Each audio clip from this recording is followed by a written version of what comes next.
Okay, let's kick things off with a challenge that every project manager faces: managing project documents. Without the right systems in place, it can be pretty cumbersome. From our experience on projects, we've seen it time and time again. Teams doing their best, but without a clear system, documents like BEPs, EIRs, project briefs, contract drawings, and certificates become really disconnected. It's not that people aren't trying, it's that the tools and processes are often fragmented. And when there is no consistent system, even simple things like finding the right version of a document can cause project delays, miscommunication, and of course, wasted efforts. Yep, the goal isn't to blame individuals, it's to fix the broken processes, building a structured, collaborative workflow, and that's what we'll show you today. Yeah, we're going to walk you through how better document management can directly address the real pains you face every day, from missed approvals to version confusion to project startup delays. And we'll show you the practical ways to structure document workflows properly, making information management smooth and predictable instead of stressful.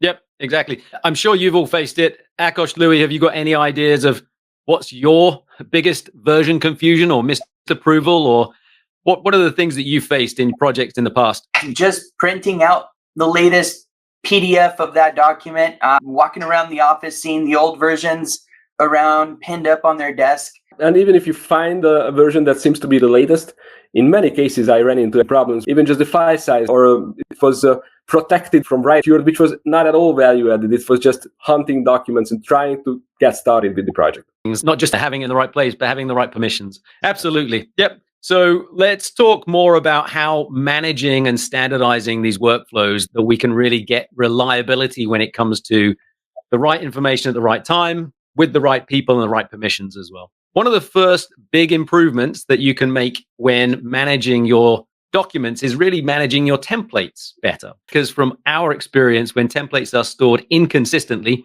when some are on servers, some in email, some are hidden in personal drives, projects can start off on the wrong foot. So let's take a look at how we can use templates in an intelligent way and drive that workflow more efficiently. We recommend the centralized company templates workspace, one organized library where templates for BEPs, EIRs, project schedules, and other documents are version controlled and easily accessible. Yep, this approach, having the right administrators manage the workspace and manage the project, really helps start the project off in the right foot. And during the setup, it will reduce errors and build confidence that everyone's starting from the same baseline. How much time do you think that teams can save if they have templates in the right place, if they're stored in one central location, if they're version controlled, and if they're accessible from day one?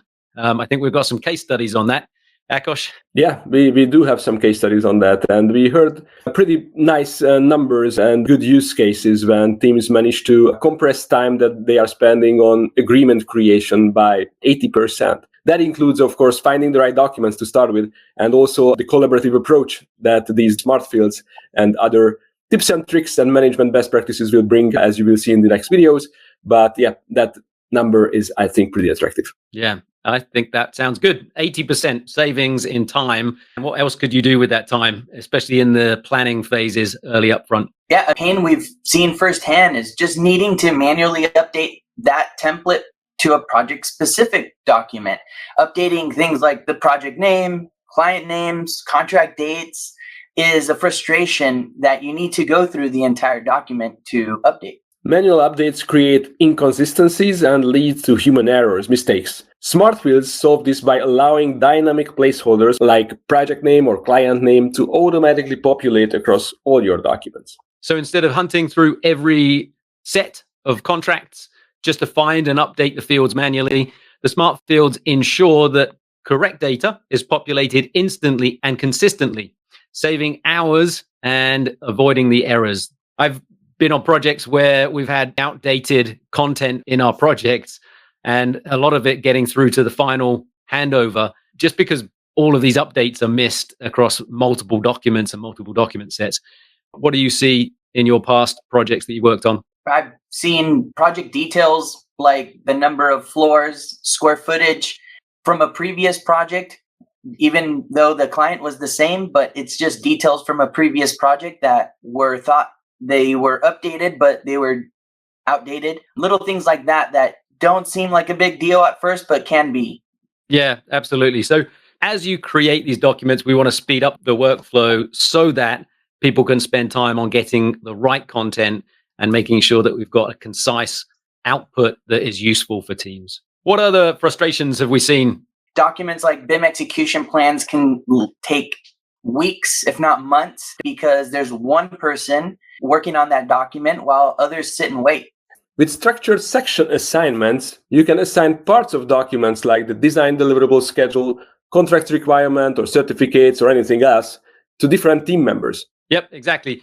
I've seen this before where you have a Word document and you don't really know who's accountable for what. But if you go through the document and you're able to assign parts of it to individual team members, it distributes the responsibilities, it keeps the project moving faster, and it gives team members that ownership of their own sections.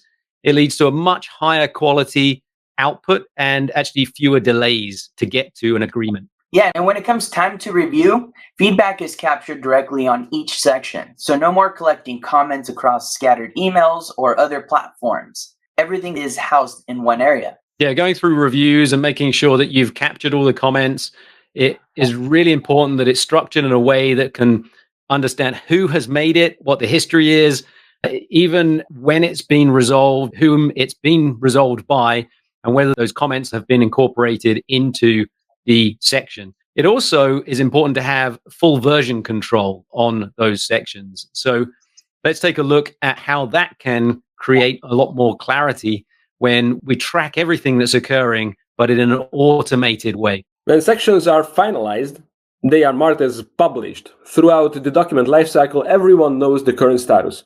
In progress to shared for review or published and approved. And the structure like this prevents accidental use of draft content. It supports compliance of requirements. It makes approvals really traceable, so we know who's been setting these statuses of each part of a document, which is essential for things like contract deliverables and also construction certificates. And because every comment, change, and approval is tracked automatically, you have a full history, making audits and handovers much easier. Yep. And without having to wait until the whole document is finished before involving people in a review. So that ability to assign accountability piece by piece of the document and then being able to go through an approval process for each part of a document really streamlines things and makes sure that the bottleneck is not a single point with a single document that is many, many pages that in the end usually doesn't get read. This really breaks it down into small bite-sized pieces. That means that the workflow can be smoothly going through approvals as it's being constructed. I've been in that situation where there are multiple page PDFs that maybe you shy away from because it's not essential at that point in time, but later on it maybe bites you in the butt. Have you guys been in that situation? Always. It's just simply always the case. Yep, absolutely. Yep. Why does this matter, Akos? Without a structured system, project teams, it doesn't really matter how skilled they are, they typically struggle with a couple of things like starting projects quickly. They always have to start as soon as possible under pressure, maintaining consistency across deliverables, tracking approvals accurately, and then protecting against miscommunication and disputes. Yep, exactly. And with structured document management, teams can launch projects faster with standardized templates, assign clear responsibilities from day one, maintain consistency and accuracy across all of the deliverables, and build trust in the information that's being shared both internally and externally. These aren't just nice to haves. They're critical to successful project delivery and client satisfaction. All right. Are you ready to see how setting clear information requirements can build on this foundation? Let's jump to part 2, where we are talking about setting information requirements. We'll see you in part 2.